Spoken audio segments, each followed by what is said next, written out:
Since we don't seem to have a name for this, since there seems to be no codified system, since there seems to be almost no rules and regulations, a surfeit of promises, a paucity of threats,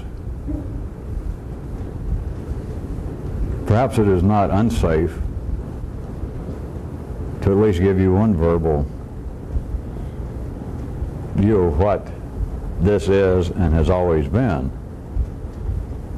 And in fact, make a kind of second act, softer version of my paradigms and sketches about this kind of activity being a revolution.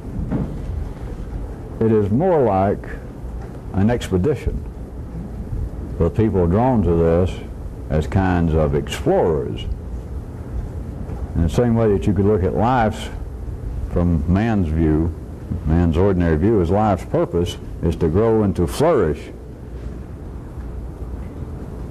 And people involved with this, their job is to explore new territory, and specifically new intellectual territory.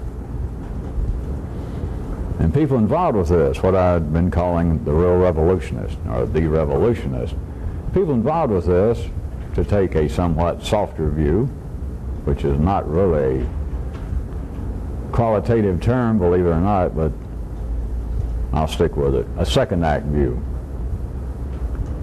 It's not that people involved with this are necessarily angry at the present state. It is more like you are acting as life's judicious malcontents. You are acting out life's own anxiousness. It is not based upon, it is not dependent upon some lower nonverbal level of physical animosity. It is certainly not based upon what ordinary intelligence refers to as psychological problems, that is, that you are now trying to work out or unravel some sort of psychological entanglement with your mother or with your past in some way. And it is not, in the examples and the sketches I tried to use in the past, it is not people deserting the city, as I call the city being a stand-in, a metaphor for ordinary intelligence, ordinary consciousness. It is not people leaving the city on the basis of being an I'll show you people hermit, of leaving because, well, I tried to be famous and I tried to play the game and you won't recognize me, and so therefore I'll take my jacks and my skip rope and I'll go off in the woods and I won't play. I say that understanding quite well that many people, all right, some people, drawn to this originally would almost fit into that kind of verbal category. Now, people apparently crippled, people apparently extremely displeased by their life, and even worse yet, in a sense, being extremely displeased with life itself, that I'm not all that bad, but life is just unfair. Life is just a cesspool. People do not have the kinds of interest in high-blown affairs that I do. People are not as aesthetically inclined. People are not as sensitive, etc. And most people wear, when nobody's looking, white socks and brown shoes. Once you get into at least the second act of what this is, it's what I'm trying to suggest and help you see tonight. It is not any longer, with most of you, your participation in this on that basis. It certainly should not be, because you are not deserting the city. You are not deserting ordinary consciousness out of some peak. It is not because that you feel that you have been abused. You are simply doing that which life is doing to itself internally, of exploring new areas in its own nervous system, and you are helping to act it out.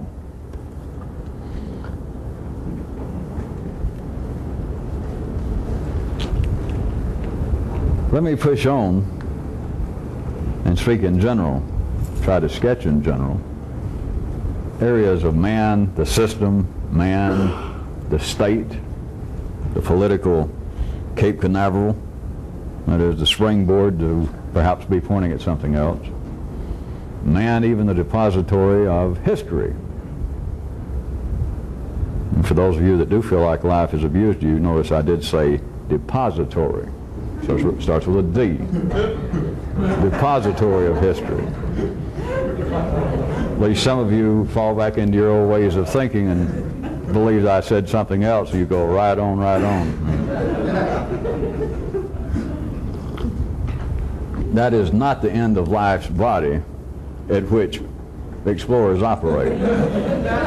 Life does not need any further exploration at that end any more than you do. You might need some treatment, but there is nothing further to explore. There are no great questions having to do with that end of man's nervous system or physical being.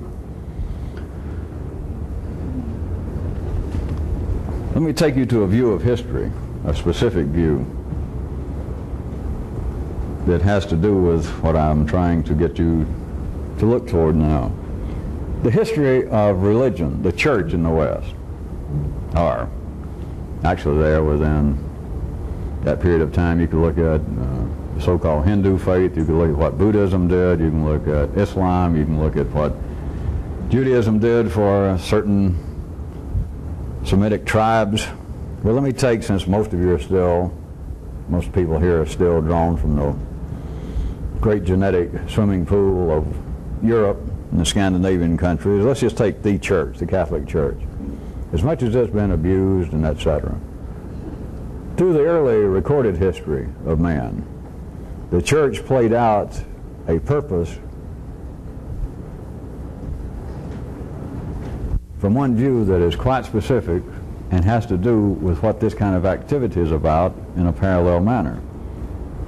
Let's just the general area, the Dark Ages.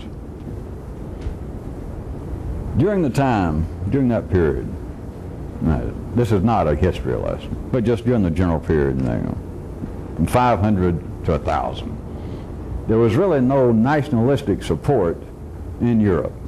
There were no nations. Tribes, for those that are still run by life's up-to-date mentality that believe that life has never hung more precariously in the balance than men are aggressive, to look at some chronological history of Europe and England and the Scandinavian areas, just for that period of time, it was like a brand new war. If you got enough time and energy to try to read it without going to sleep, it was like every other day was a brand new war, stuff you never even heard of. And during that time, the church was serving a kind of purpose as being a movable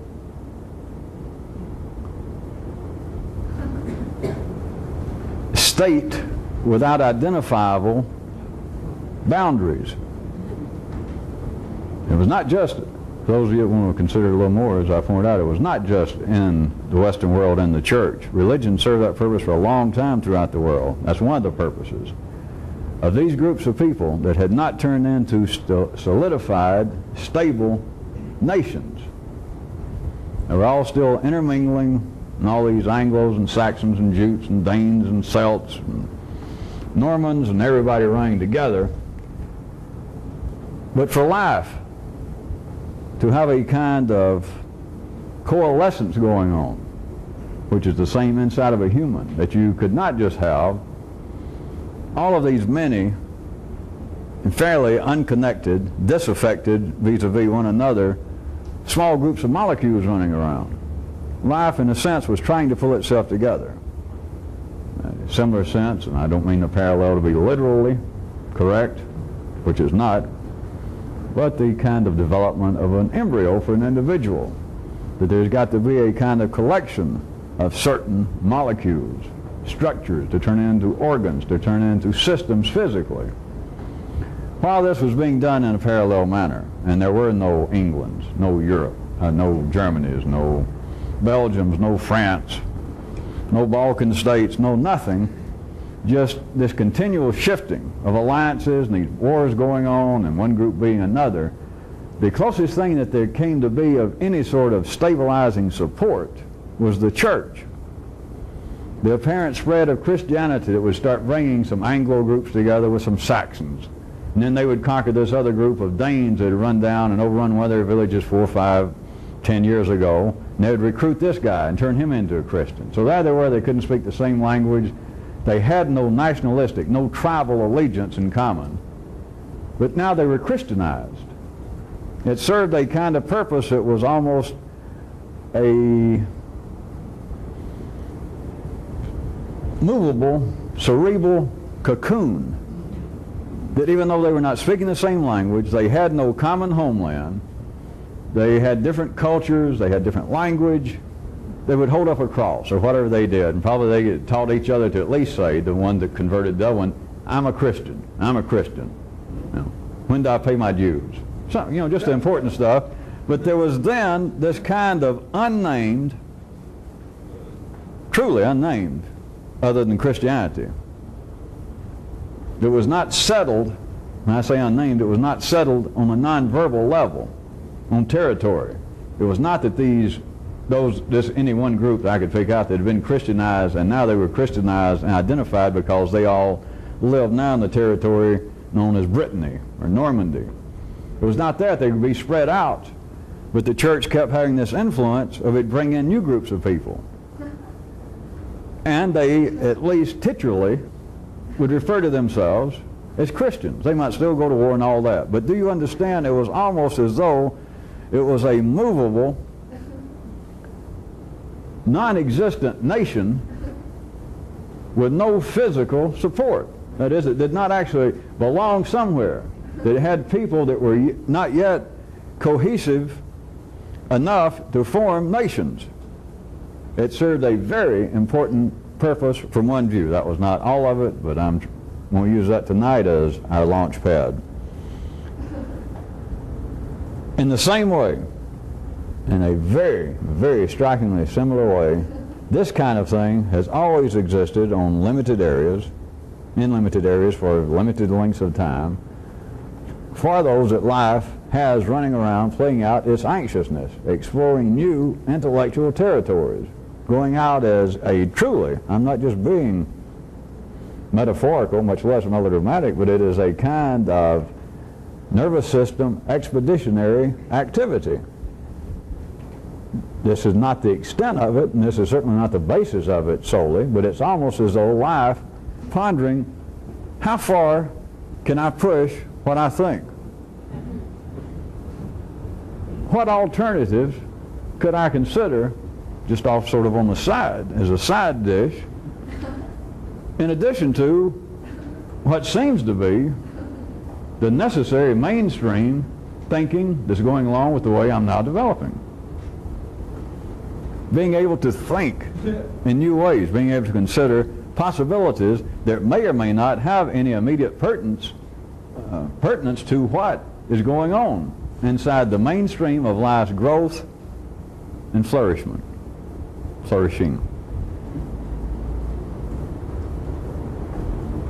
You could almost look upon this, if you want another possible name, which you understand by now, sort of a little game I'm playing, you could call this a kind of subtle misdirection for malcontents.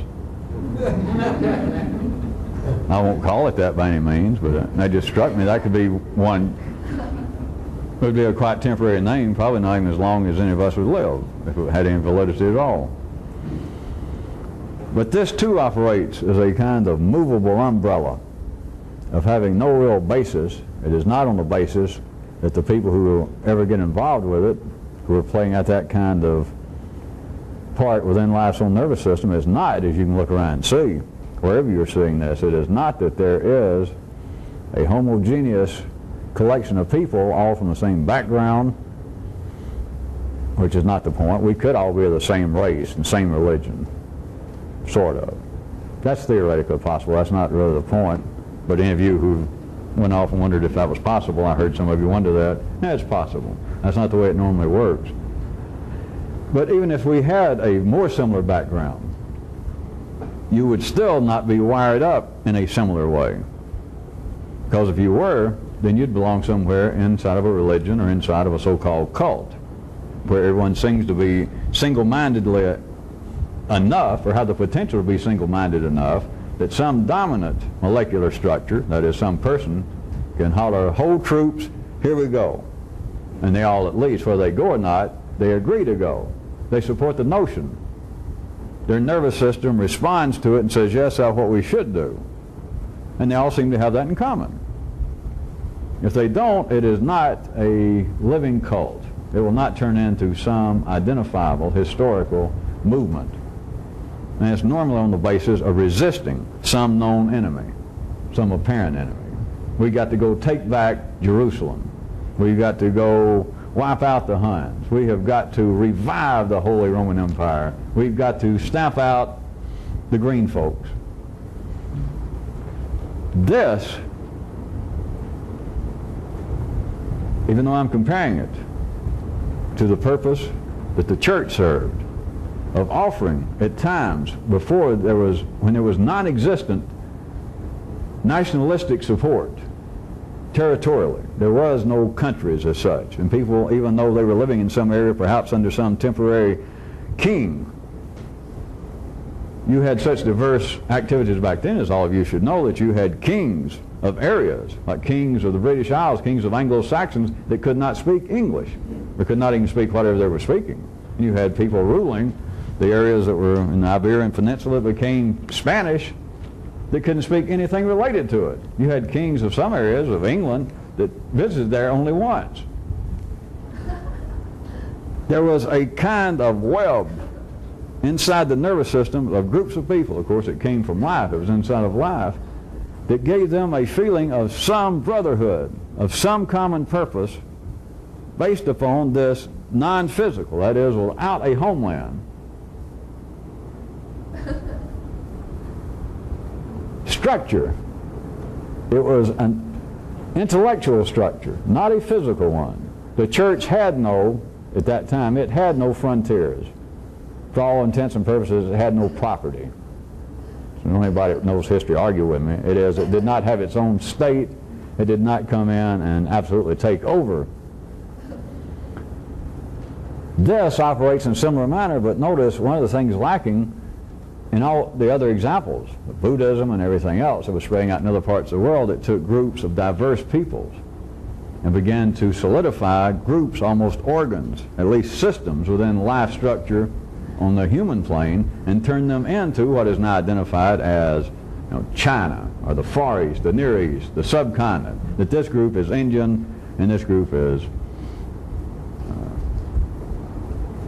Northern Asiatic, this group is Slavic. Before that happened, the groups are being identified as this group is Muslim. This group that we might not call even part of a Slavic group, but at that time they said, well, this group over here is Muslim and this part over here is Christian. Inside of this, whenever it operates, there's not even that certainty intellectually, because it does not have an identifiable common denominator. It does not say what the purpose is for us to be blank. That is, for us to worship Jehovah, for us to worship Allah, for us to follow the teachings of Buddha.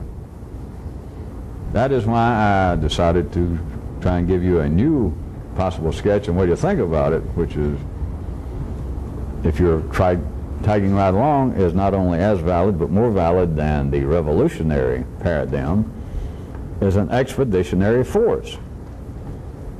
And people involved with this have always been explorers. But then the question is, that the nervous system wants to ask, well, exactly what is it? An expeditionary force is for a specific reason. It's not just people wandering out of the city or people staying around the North American continent back in the 1600s at the Ohio River, and they all start staggering west and wonder what the hell is going on.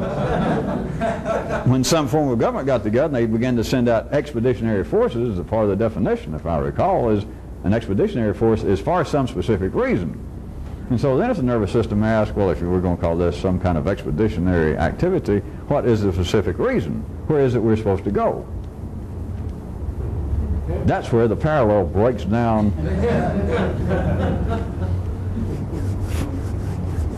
fairly considerably. New territories.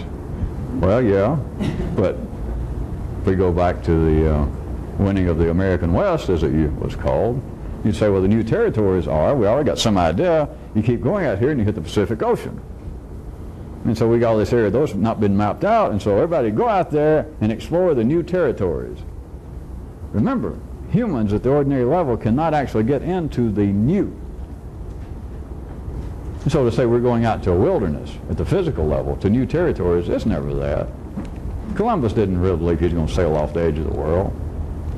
Nobody's the general higher end of life's nervous system in the 1400s believed that they were going to sail off the edge of the world. That's just a nice thing to talk about. Everybody believed the world was flat.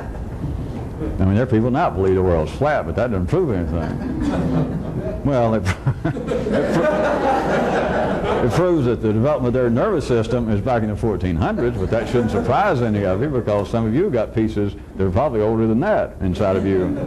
You just don't want to acknowledge them publicly.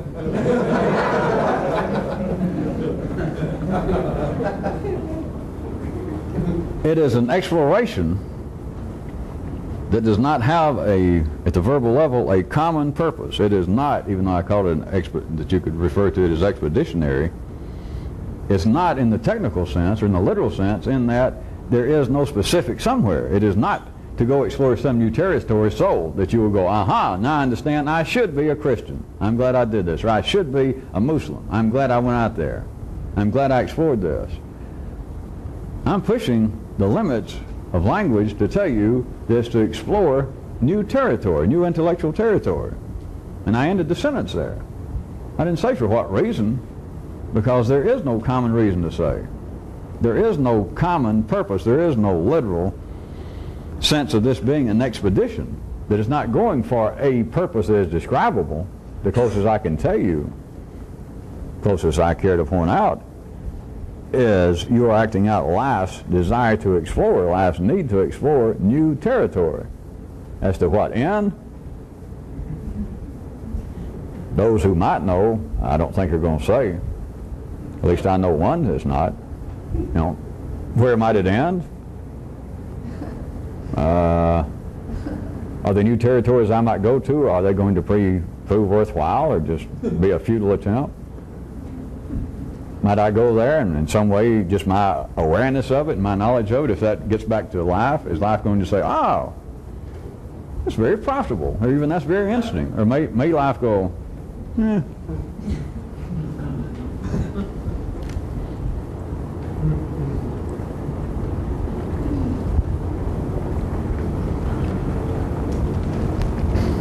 This,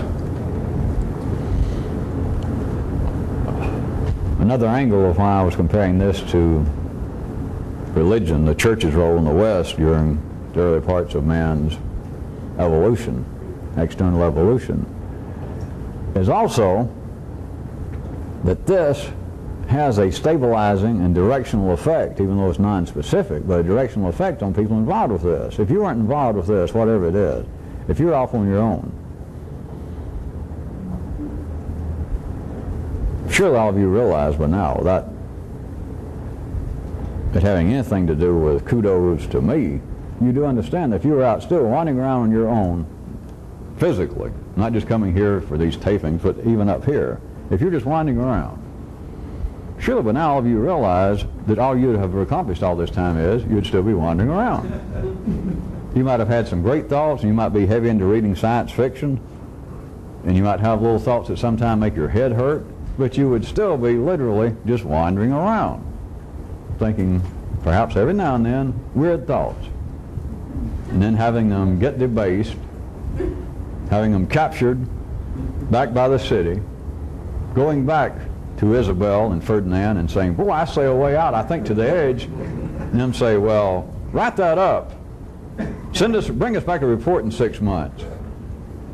What was his name again? Columbus? Yeah, come back, Columbus. And so the weird thoughts, the expedition or the exploration you did then gets polluted, diluted,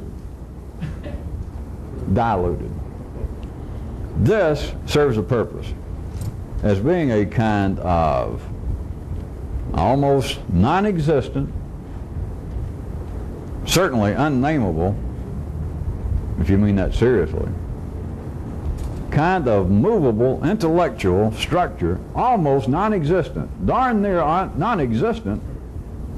Without it, things would not have the kind of stability, have any support, would have no direction, any more than, I'm suggesting to you, might have been Europe without the Catholic Church, without Christianity. It can appear to be nebulous to say the least, but what the hell? I have spent, what now, 15, 20 minutes of my life right now, and your life, using as a springboard my sketching for you of one of the possible purposes, one of the purposes of the church in Western history, and but from a view as to taking the church, taking Christianity as being, if you thought it was a primary activity, it's not. Because I'm telling you, I just use that example, but the same thing had been done already earlier. It could have been happened simultaneously, it didn't matter. But with Judaism, Buddhism, the same purpose. And so if you think that, well, Christianity itself had some specific purpose, that was the importance of it, no. The name of it, what would appear to be on the surface, the simple purpose, it's not the purpose. It's of almost no consequence. It has got to reach the area that is almost non-existent. It's got to reach the area that is almost non-visible, the area from ordinary views that is almost unintelligible. That is, if I didn't serve to confuse some of you further, that the purpose of the church was not to spread Christianity. All right, says ordinary intelligence. What was the purpose of the church? All right, a more complex purpose. Yeah, all right, tell me that. I can't. Well, don't hold back. I'm not holding back. Well, do you know? Yes, I know. Well, is it a trick? No, it's not a trick. The real purpose is almost non-existent. I came close. I came much closer to telling you a more complex, a more important relationship between man and the church. That is the purpose of it. The systematic relationship between man and the Western church was not to Christianize people. What I already pointed out to you, I said was just a parallel to what I was going to try and point towards tonight. That was closer. And I don't want to go back and repeat it anymore. I prefer not to ever mention it again. If you heard it, you should take it, and then prefer, if you can, not to ever think about it specifically. If you know how to do it, of course, you can. I don't know whether any of you know how to do that. Yeah, some of you do. It's what I used to try and talk to you about neuralizing, to remember something about thinking about it. Is I don't want to go back and talk again ever, because we're getting too close to something about one of the purposes, from one view, one of the purposes of the rise of the church in the Western world was to make up for, to give support, to give stabilization and direction to men during a time in which nationalism, nations, boundaries, feelings of some common brotherhood between groups of people was almost non-existent. And to help sort of stabilize things and to bring the little chickens into some kind, under some kind of mother hen, since we didn't have national boundaries and a good stable lineage of some monarchies here and there, was the church. It acted as almost like a great super nation without actually being a nation. I don't ever have to go back and talk about that again because it was too close. And so any of you who heard it, you should now, if you ever need to think of it again, is be able to think about it, but you don't actually look at it and think about it anymore. Because you do that, you're making it more and more real. You're taking it more and more away from where I said it is darn near non-existent, the more important it is. And so to do that, you can think of things by going,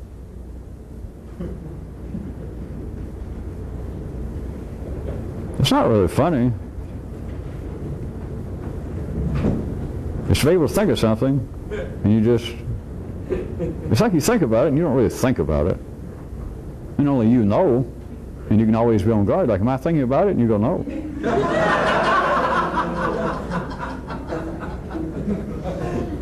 And if you can fool yourself, that's always important. Because if you can do that, life is pleased. You're doing what you should be doing, that you just need to go back and refer to it. It's like having it written down in a book that you wrote it down one night when I said it, or you thought about it. And it's like you can just glance at the book without opening it up, without looking for it, without picking out the page. You just kind of glance at the book, and you get what you need right then. Of course, that's another way of pointing out the more correct way an explorer would use his memory. Because sometimes you got to. But my God, it takes no longer than...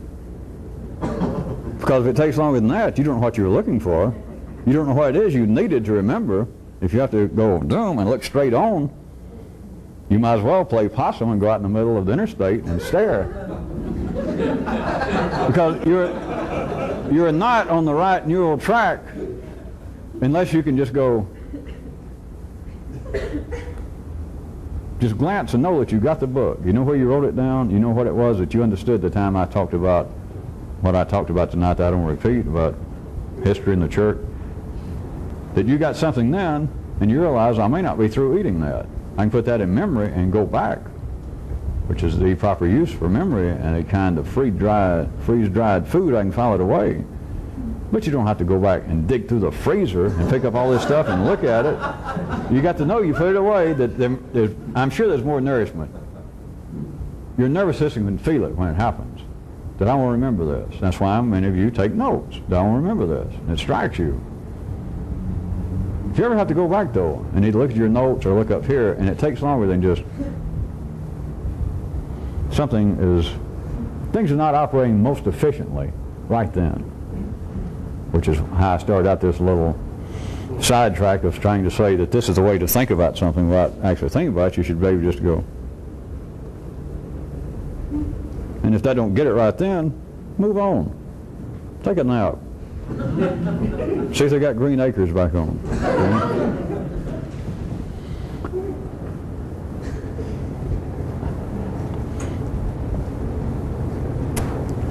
Well,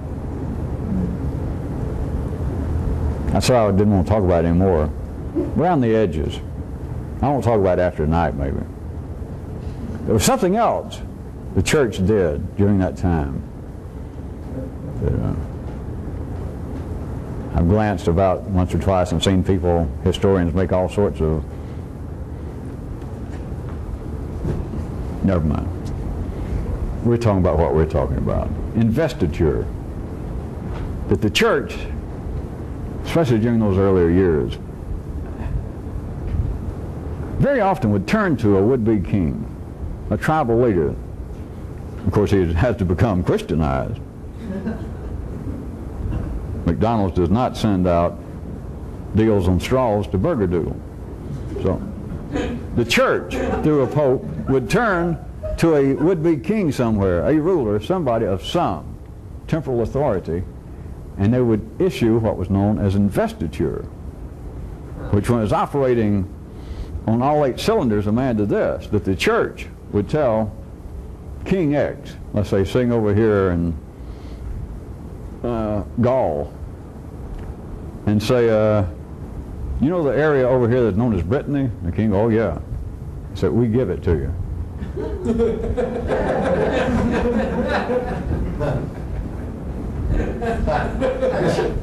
We give you the power, we give you the charter, it's yours. And King X says, well, thank you. That served a purpose. I started throwing a little bit to start this paragraph about historically you could make all sorts of attacks on the stupidity of people or the cupidity of people. But again, it was serving a purpose. Life. Forget about the church and history. Life.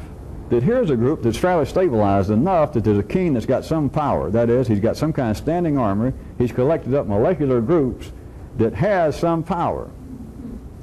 And he may be calling himself right then. Let's just say he's calling himself, this is Kingdom X, named after me. And so he's got this little thing. But then there's this greater floating cloud of the church. And they look over here, life does, and over to the southwest. Sticking out here is this group of people that's still running wild.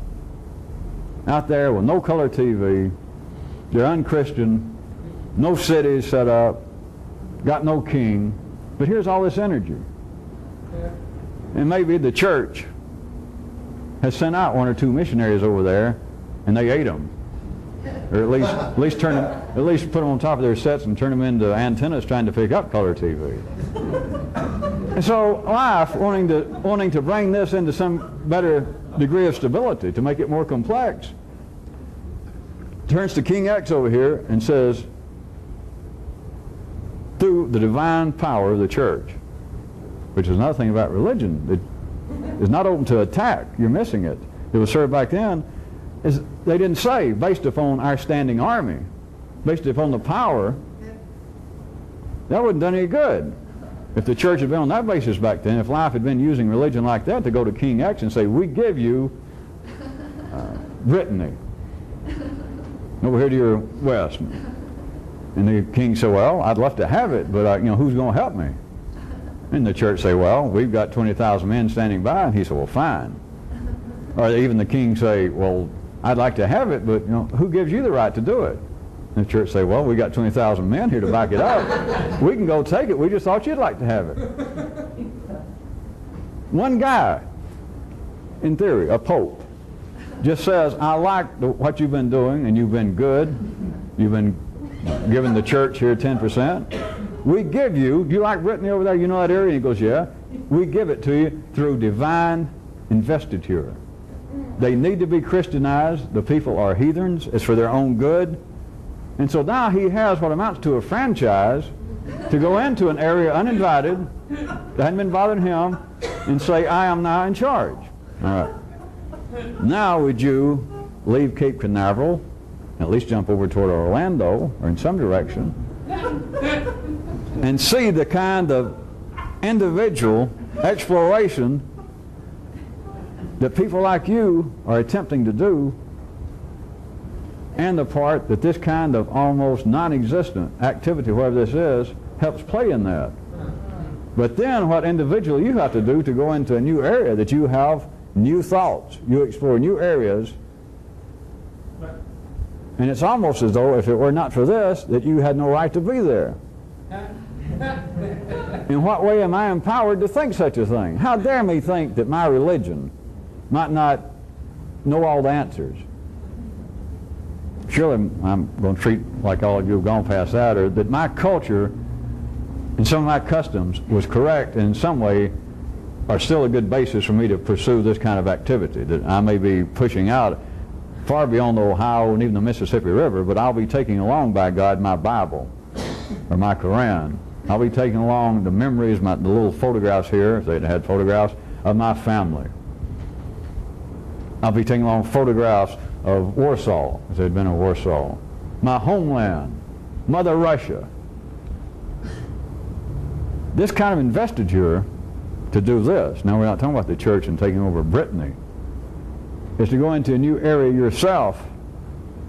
You have to be able to absolutely and immediately overthrow the heathens, the savages, the old ideas, everything that you believed. Once you make an incursion into a new area, you cannot mingle with the natives. That which is originally more complex will become more simplistic. Once you mix pure water and sugar and water, you know what happens. Once you mix anything in the 3D world, the dilution of it is the very thing that would keep someone from being a real explorer. That you go somewhere and you become acclimated. You go native. What seemed to be and what was originally a new excursion, what was an exploration of new territories, almost before you know it, from somewhere, you look around and they got damn postcards of the place. But what you don't realize is you're the one that produced them.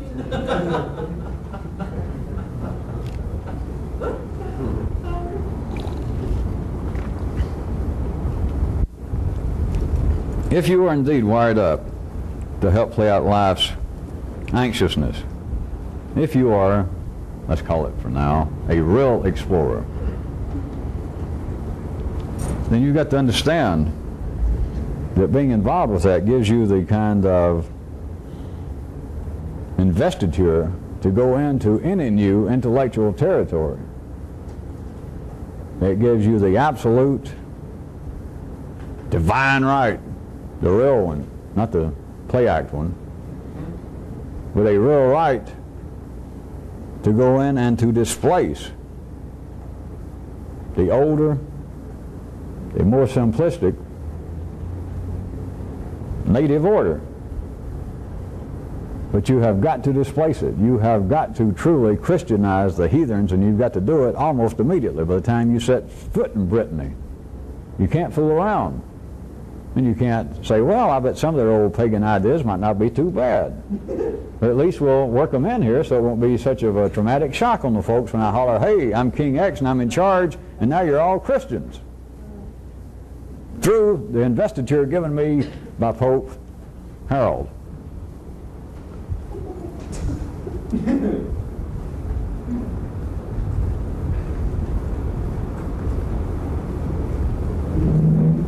There is the experience that many of you have already had, that you thought you understood something. You did understand something new. There was a new grasp of something.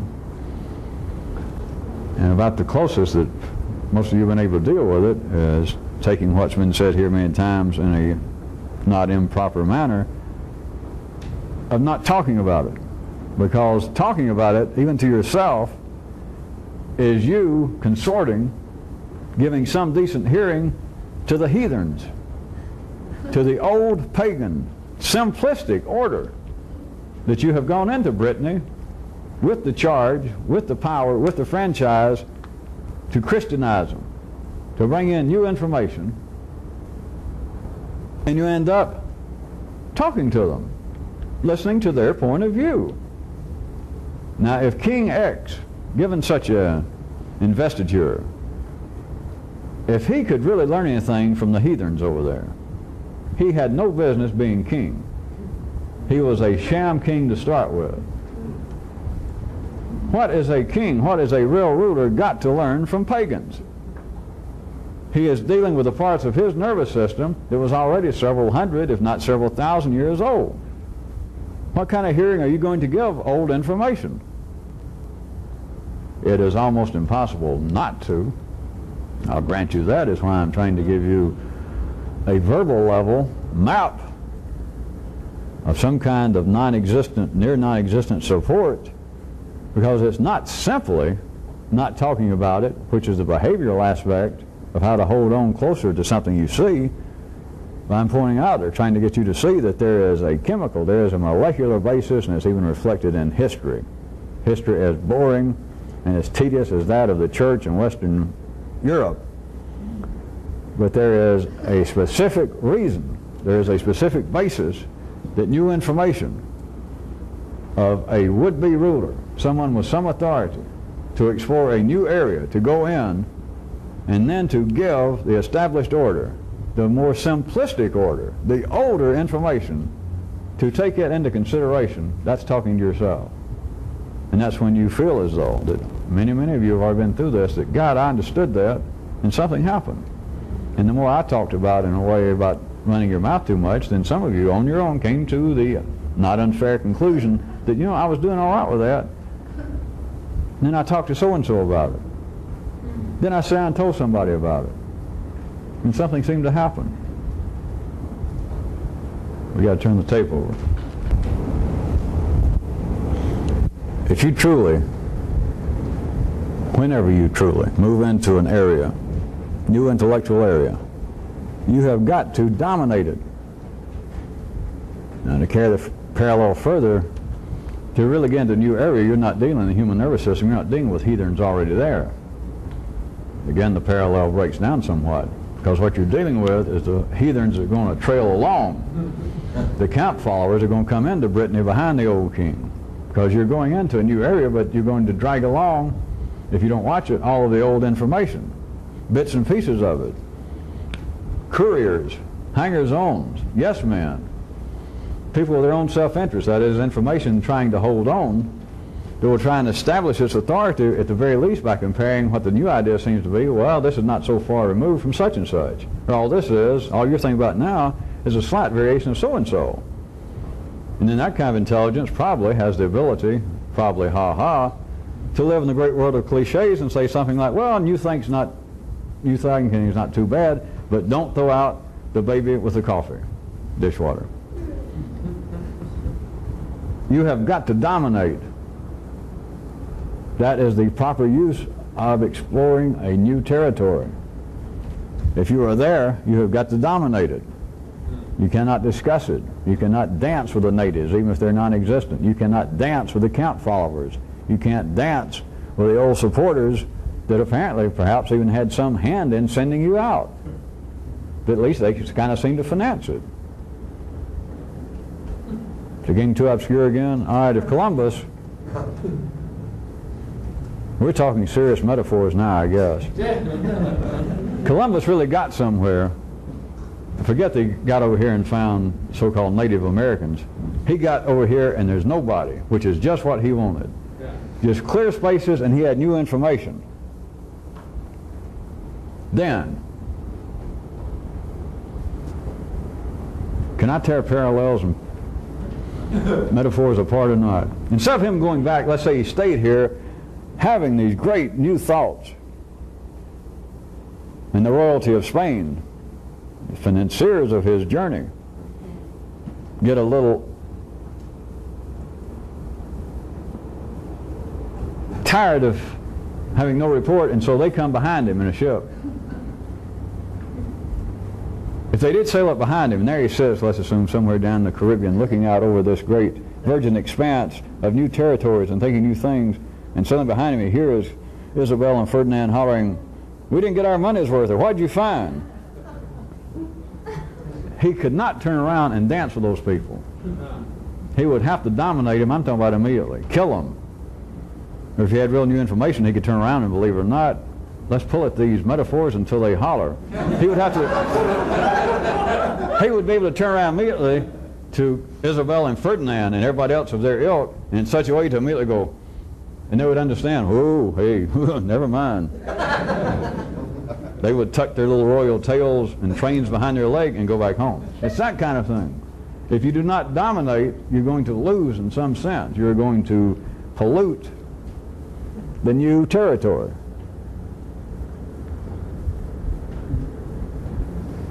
Let me run around the edge in a little more specific way.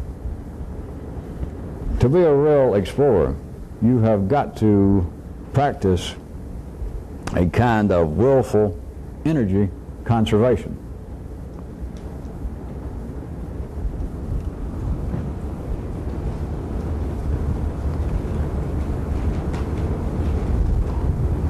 Life back in the known territories, life back in Europe,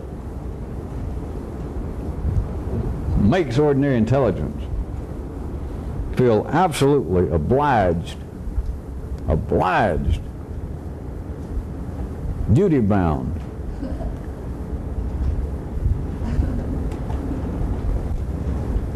to dwell upon, talking about the intellect now, we're not talking about Columbus, but to make the intellect dwell upon the old, the disturbing, the sad, and the frightening. That about covers it. An explorer has no such duty. Now, you've heard some of this from several ways before. It is wired up into the human nervous system, where we are in last body, that generally speaking, human intelligence feels an obligation. And again, I'm understating it. With most people, there's no way out. I'm trying to use words in a certain way to lend some of you the ability to kind of move about in your own nervous system and find your way somewhere. It is built in a kind of obligation that you must think about. You must dwell. You must spend a considerable amount of your intellectual energy thinking about that which is old. Not just historically, but that which is old to you. That which is sad, that which is generally disturbing, and that which is frightening, threatening. The end of the world's coming. The older you get in your nervous system, if that's all there was to you, in your old intelligence, the older you get, the more you are certain that your particular nation, your church, your area is going to be overrun by heathens and you. The dark ages are returning. And of course, all that's happening to ordinary people is they're hitting 50. And some they realize, hey, these younger people and that heavy metal, that's not just music and stuff. There's something evil afoot here. The Vandals and the Visigoths, they're returning. They're at the gates. We're all going to be done for.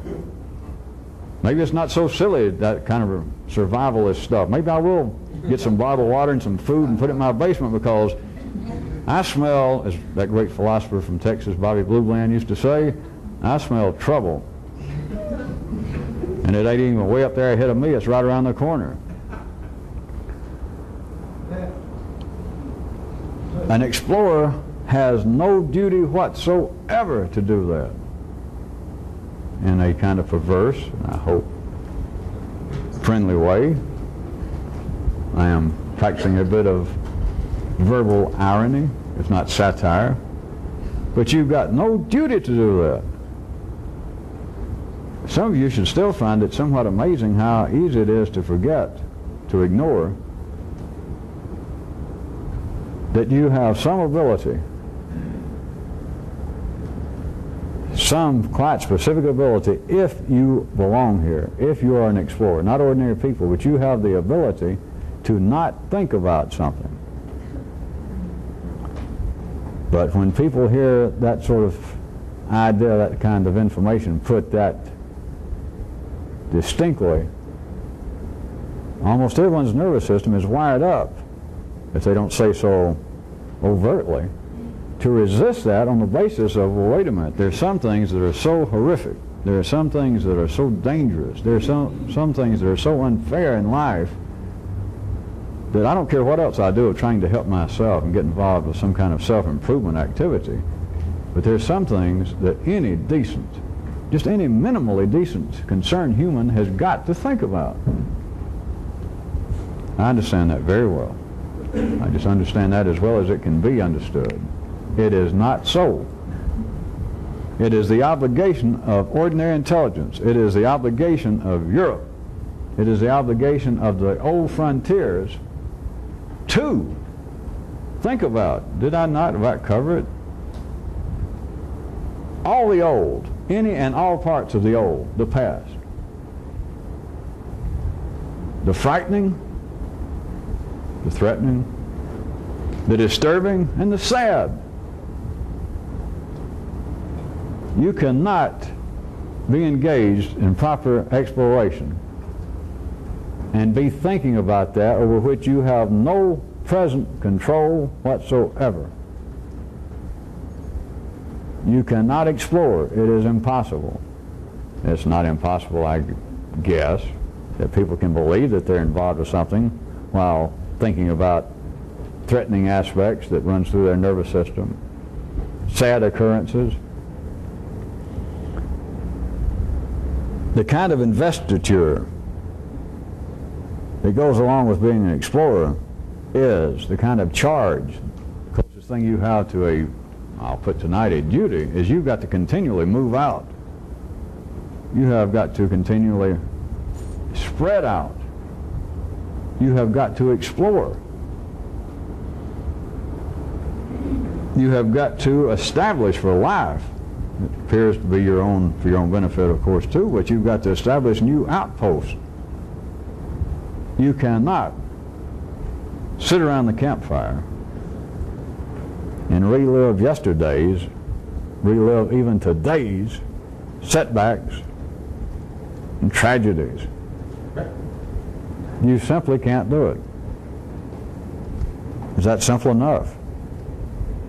And people who still are believing they're involved with such as this, who still would say, even to themselves, if not to someone else, they would still say, well, oh, that's fine, but there are one or two areas, or even just one area is enough, that I just cannot get off my mind, something that happened to me, something that I did, something that was done to me. And it just comes upon me. I can be out just jogging along, I can be minding my own business, I can be in the middle of a birthday party, and it'll suddenly come to me, and I'm just shattered for minutes, for hours. It has lingering effects. Don't tell me that. If that is a fact, if that is your reality, and when I point out to you that you can stop thinking about that by simply thinking of something else. If you say to yourself, well, I either cannot do that, or it's not proper for me to do that, because you don't know what it is that I'm thinking about. You don't know what this deed is. You don't know what this past occurrence is. Or you wouldn't say that. If you don't understand that it can be done and it should be done, you are really pushing the limits of the term understanding to say that you understand anything. Because you are still at the level, and you may always be at the level that I start out describing this paragraph, that ordinary, old intelligence is established to feel it obligatory. It's not defensible. It sees no need to defend itself for people to say, look at this horrible story. Or have I told you this visit that you came to see me, have I told you again how my father died when I was young? Have I told you this visit? Have I told you today? Did I tell you how it was seen by my mother when she went through the ravages of cancer? Did I tell you how it was that my children were killed in a car race and I watched them burn to death? Did I tell you that? Did I tell you what I was reading about the children starving over in India? Did I show you those pictures I cut out last month out of the paper of the starving children? If you feel that that is necessary, and you can find your, not just synonyms, make it a blank. If you feel that is blank, that is proper, that is necessary, that is humane, that is worthwhile, that is profitable, that is useful, then you are pushing the limits to say that you understand anything. You cannot explore and still feel obligated to think about anything over which you have no present control. You're getting close to irreconcilable opposition.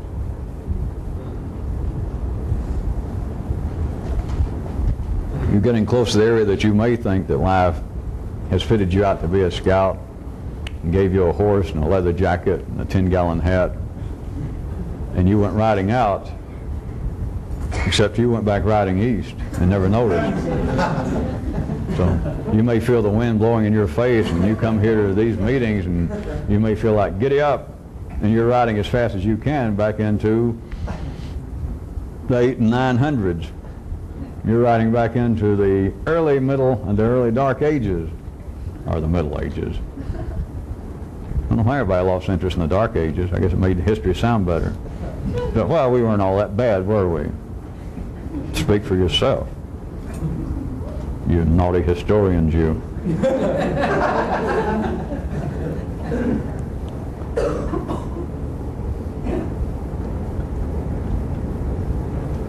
As things did begin to gradually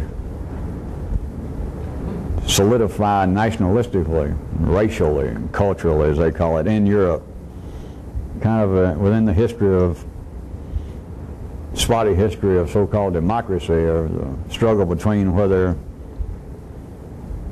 the power over some group of people, some collection of molecules, should actually rest within the individual, or whether it should rest in some way in laws, in some kind of collective agreement. There was a term that was used as an exemplary cry for the support, the encouragement of individual freedoms and a kind of collective intelligence to bargain with or to overcome one man's dictatorial power. And it was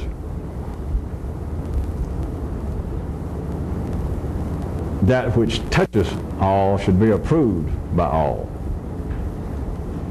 That anything that the state, anything that's going to happen within my territory, anything that's going to be done that's going to affect all of us, that which touches all, should be approved by all. This certainly, if I must point out again, has nothing to do with a history lesson or anything to do with government. But that, again, is very reflective of what was going on and what is still going on in individual nervous systems of people attempting this kind of exploration. because that description is not possible.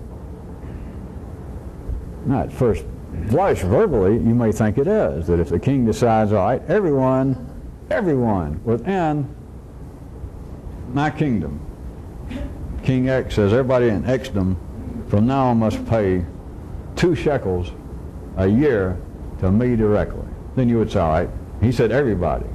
Maybe somebody said, point of clarification, does that mean women, children, household pets? Everybody. So we got that covered.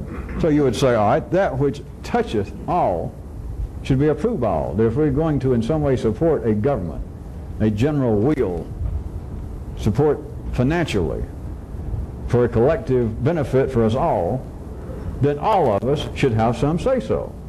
That sounds not only proper, but it sounds three-dimensionally, mathematically, geometrically, inescapable. It's not true. There is no such thing. The 3D level, there is not, and now we're talking individually, of course, there is nothing possible in the individual that affects, that toucheth all. Because inside man, the system, there always some part that would seem drawn to some idea of change, some new idea, some attempted exploration of new territories. But there will always be other parts of the system that apparently are either disinterested or either will actively resist it, or else are disinterested, or else seem disaffected by the attempt, by the interest. So there is no such thing as the first part of the battle cry, that which toucheth all. Let's just stop there. There is no such thing, not in an individual. And yet part of the cry is part of why such ideas, axioms, proverbs, battle cries, part of what is their apparent power is the simplicity and is the impossibility, as always. It's what attracts, it's what appeals to ordinary intelligence. That is what strikes it as being so simple, so obvious, so direct it must be true, when it's not true. It's not even possible. Love your neighbor as yourself. Simply not possible. Do unto others, you'd have them do unto you. Not possible. Anything that apparently people would lay down their life and die for, or get real close, threaten to, say, I will, because I may be weak. At the nonverbal level, I may be weak, and you people may torture me and make me deny this, but before you do, I want to tell you this, I'll be lying. Oh, I may later say I'm not lying. No, I was lying now. Because I'm telling you this idea, that is, this piece of information, which is that person's new information because they got it somewhere else. They never did think of it. The church, some philosopher, a priest, a rabbi told them this, their parents did. They said this information is the living example of self-evident truth. And it's always that which is not possible in the established old world, back in Europe. That's why it's accepted as being a self-evident, a cosmic, a universal, an omnipotent, an omnipresent, an infinite truth. The reason is, it's not possible. Therefore, wave the banner. Therefore, everyone applaud and sing along.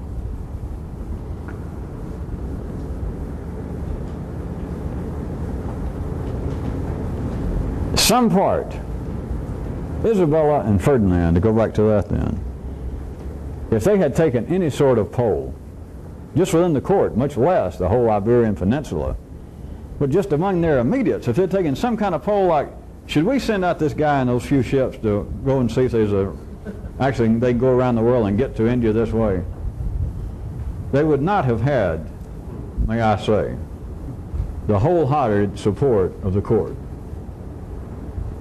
If they'd asked the people, we're going to take X amount of thousands of shekels, you know, which the king don't make them up, we get them from you people's labor, but so we, that is you and I, it touches us all, and so we would like to tell you people, ask you people, we would like to send out Columbus and this band of guys to sail, and it's going to cost X amount. What do you people think? May I suggest that the people would have gone, I don't think so. You know, don't count me in.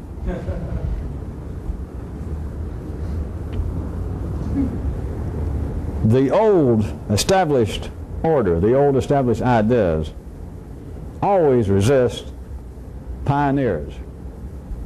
Always. That is why they are the established order. That is why it is the present truth. That is why they are presently in power. That is why they are presently accepted as being in power.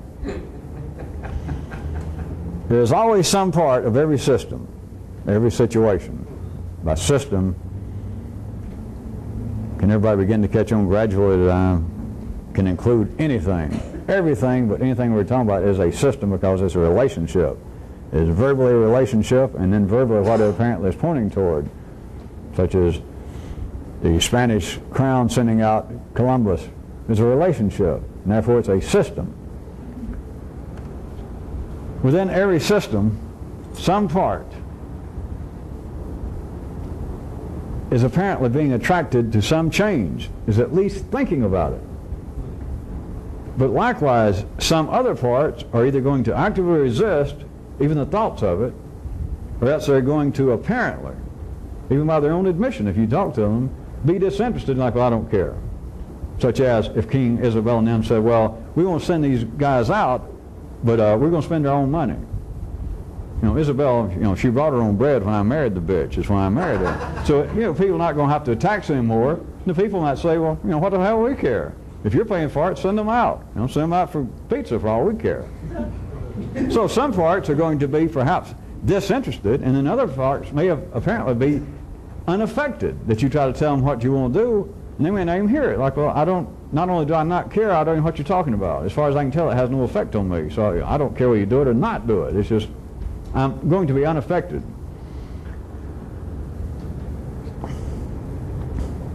The validity of the original idea that I was quoting, of that which toucheth all, should be approved by all. As always, when you go around the corner, when you get beyond a 3D simplistic understanding or knowledge of something, there is some validity, or life would not have had people say it and it be remembered. The validity occurs when you take this idea and its application to the life of life itself. In that, then, at that level, no man, no person, no part of any person can be not affected by whatever life is doing. It is at that level, which is not ordinarily perceived at the verbal, in the verbal area, that makes it possible that people that are exploring do not necessarily have to actually go out and sail the Atlantic. Is that you have the past order in your nervous system, which everyone does, but you have a kind of egress to this depository of history, and you know that which is old. And so there's no discussion in you of defending which is old, like, well, some parts of my forefathers' religion, some parts of my culture, some parts of what I believed before I got involved with this, before I went out exploring these weird, strange areas, some parts of it still have some validity. That is the basis of that which toucheth all. That is, everything that's happening in life affects everybody. It's not possible to escape it. But ordinarily, to be somewhat temporarily here satirical, I guess, most people escape being aware of it. That is, you're not wired up to be aware of all of it. As far as you are aware, at the ordinary level, only parts of what is happening in life toucheth you.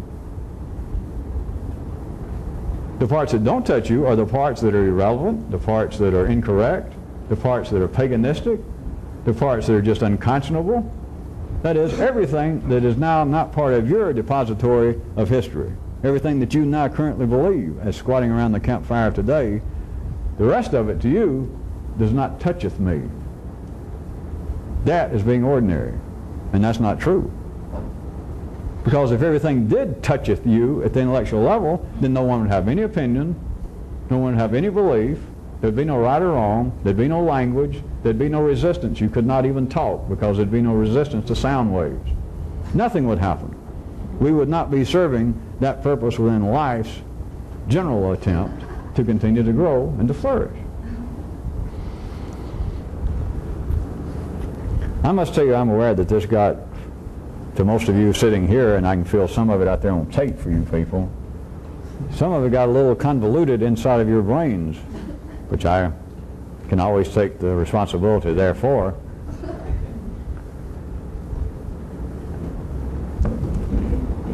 Verbally recap it right quick.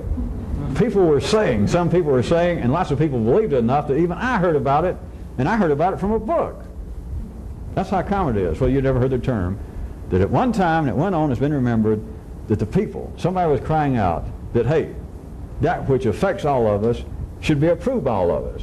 That is, the output that's going to affect all of us, then all of us being affected, we should have some input to it. And that does not happen at the individual level. You have never attempted to change you or the guy who made this up. King X, no one has ever attempted to do something, and that's something, just them thinking about it, much less attempting it, but to think about, to decide, right, I'm going to do so-and-so starting tomorrow. We're starting right now. No such decision, that is, no such thought has ever gone through an ordinary individual nervous system, and it went out and affected all of the people. That is, all parts of your system. Some parts of the system didn't even hear it. Some parts of the system heard it and went, what do I care? Some parts of the system heard it and said, not on your life. That is the nature of being conscious. That is the nature of being a human. You would not be able to think. There would be no internal resistance. So it's not true individually. If it were true, then anything you decide to do, you would do. And as soon as you could do that once, you'd never do it again because there'd be nothing else to do. Everything would stop, and you couldn't get any bread or gas. The validity is, which now I'm jumping from the small level to the level of the history, the depository of the history of humanity and even a good part of life inside of you, is that the validity of this, the reality of it, the more complex reality of it, exists, but not in people individual. It exists on the basis of the life of life itself. And that which affecteth, that which toucheth all, and so whatever life does affects all. Then the question is, should be approved by all. But instead of approved, now, should be thought of, should be available to be thought of by all. But the all now is the explorers. The all is the few people.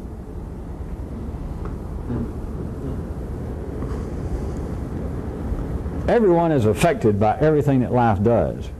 But notice, until you got involved with this, you had never met anyone who had the slightest inkling of that idea.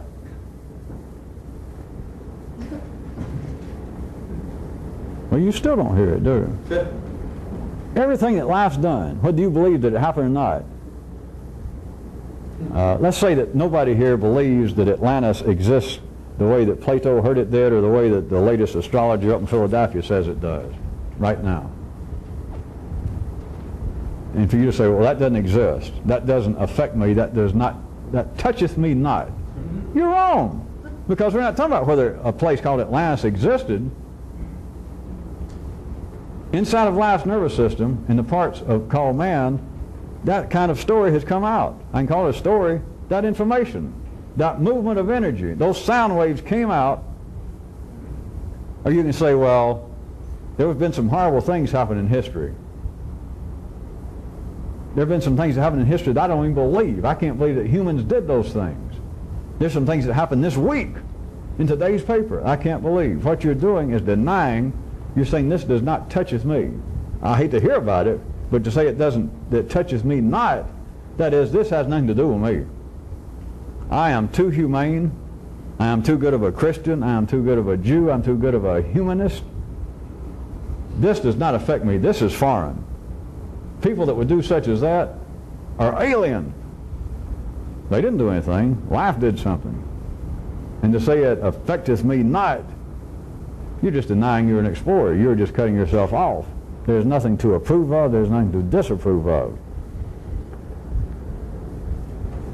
You are trapped in the middle of that convoluted paragraph that I perhaps unwisely threw upon you tonight, of believing that there are parts when you approve of them or when you strenuously disapprove, that doth toucheth me, and therefore I've got some say so. I can at least shout out, by God, I disapprove of this. That is, back to the original idea, that which affects all should be approved of by all. It's not just approved of, there should be some input. To either be denounced by all. That is, there should be a vote. That everybody should, if it's going to affect us, if we're all going to be taxed additionally by the king, then all of us are going to pay taxes, should be able to say something to approve or disapprove, which is what approve means in that sense. People don't understand that. Ordinary intelligence cannot perceive of that. It perceives that things are happening episodically in life, that things are happening, if not at random, sometimes maliciously. That life is unfair, totally. That life is subject to individual criticism.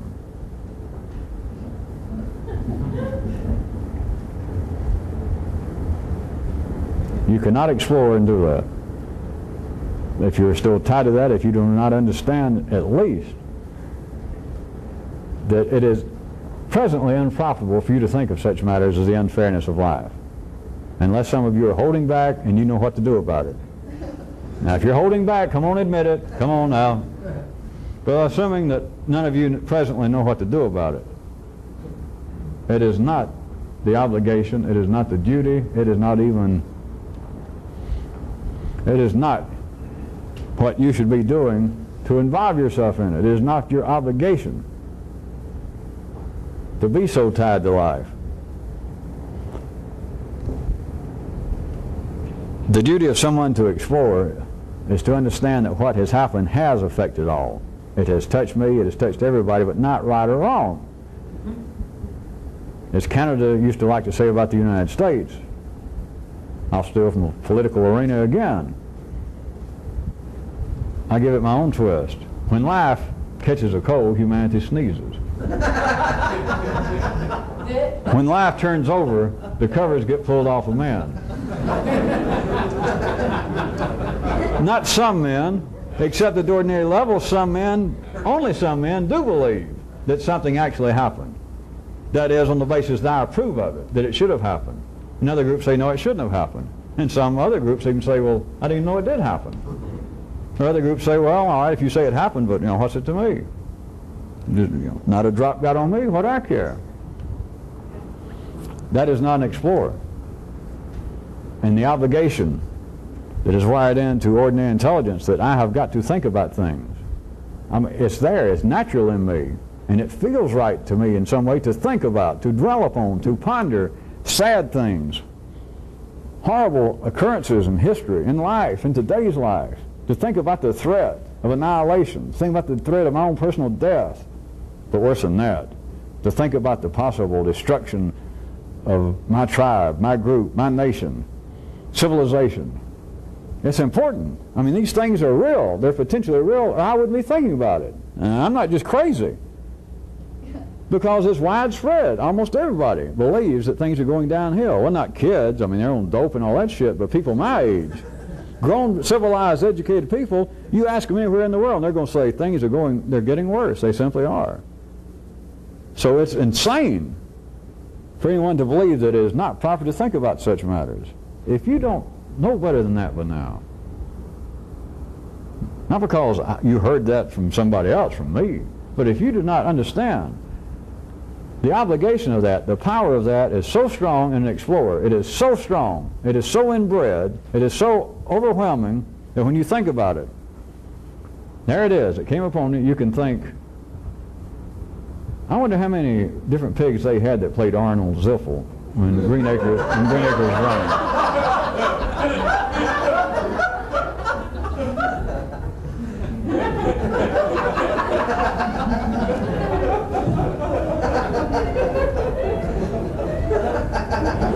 I wonder if Armadeus' wife actually in private called him Woofy.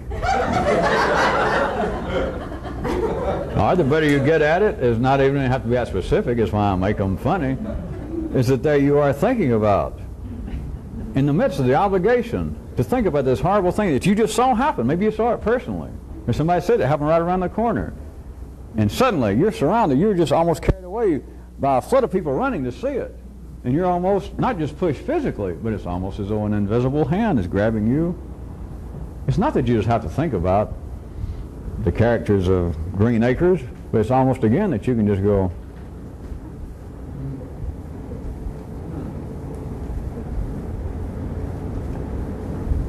if you were wired up to ever find your own new territory, which is, in a sense, a kind of payoff for all of this, once it's pointed out, at least, your nervous system has got to be able to respond, to understand it's correct. For me to say verbally, it's not your responsibility to think about anything over which you've got no present control. And those, not to keep beating it to death, but those properly attracted to this, is, all it takes is once or twice, and they can say, well, yeah, that's true. There's just no doubt. And most people, it is a blinding, original moment of nervous system epiphany, that you have suddenly discovered a new world, but then it becomes corrupted and people forget about it. It is not your obligation at all to think about anything old, anything old established, to think about anything that's said. I don't care if it's on a personal level, if it's on a global level, to think about anything frightening. And the fact that you don't have to do it is the immediate release and the immediate understanding, if you are properly drawn into this, that you understand immediately, I am free from this. This is not my responsibility. I think I'll just pop right here on the little barge and take off down the Ohio. I think I'll just jump on one of these ships and see where it goes. Because everybody else is wired up to think about, to expend the energy necessary to think about all the sad things that strike the human nervous system, all the threatening possibilities that run naturally through the human nervous system. If you get on a ship, if you just jump on a log and take off down the Mississippi, if you jump on one of Columbus's ships, there will not be a shortage of people to worry left back in Spain, in Europe. There will not be. Things will not come to a halt. All the worrying that needs to go on, all the anxieties that life must suffer in general. Things will not come to a halt. Life will not go, wait a minute. I am not as anxious, I am not as disturbed by tomorrow as I was.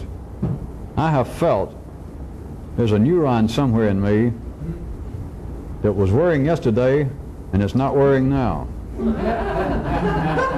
Where are you? Quo vadis. Come back, little Sheba.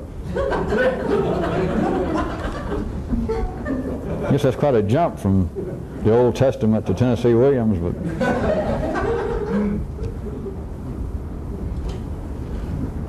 they said little Sheba was quite a jump, but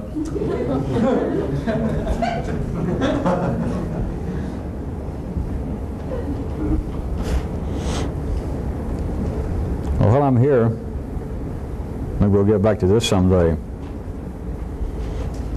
but you are going to remain at the mercy of that which is old in you individually, that is what seems to be your past, and that which is the past of all humanity, which is only partially remembered. Remember? That is, that it does not all, at the ordinary level, toucheth all.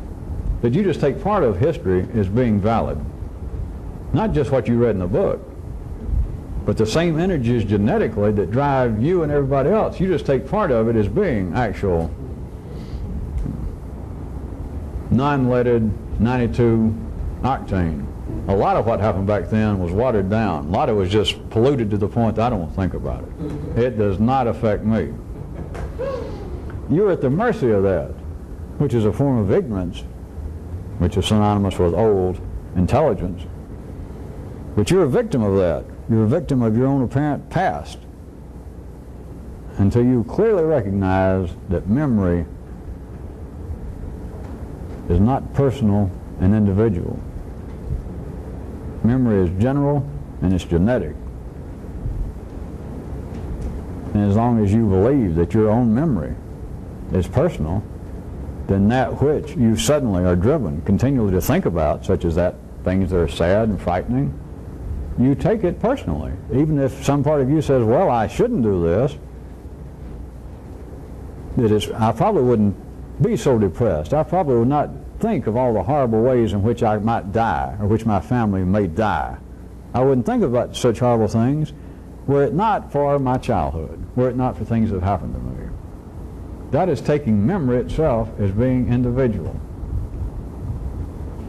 As long as you believe that, you're really pushing the limit to say that you believe that you understand anything. And yet it seems simple enough. It seems obvious enough that, well, what happened to me is the basis of my own personal memory. What else would I have? I'm not remembering somebody else's life. It's not like when I have a brush with death that instead of my life flash before my eyes, I'm so neurotic I had a brush with death and somebody else's life flashed before my eyes. But that would seem to be the self-evident assumption that my memory is personal. What else am I going to remember? I can only remember what happened to me. Memory is not personal. It is not individual. We're talking about life's memory. And it is a general, it is an organic, and it is a genetic function of life, not of you.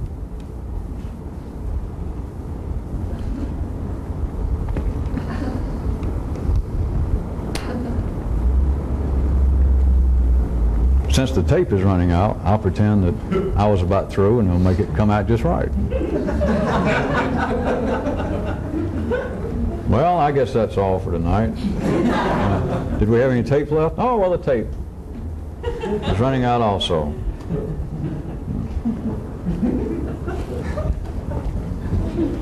So we do have a few minutes. I guess we could all close by whistling the theme song to Green Acres together.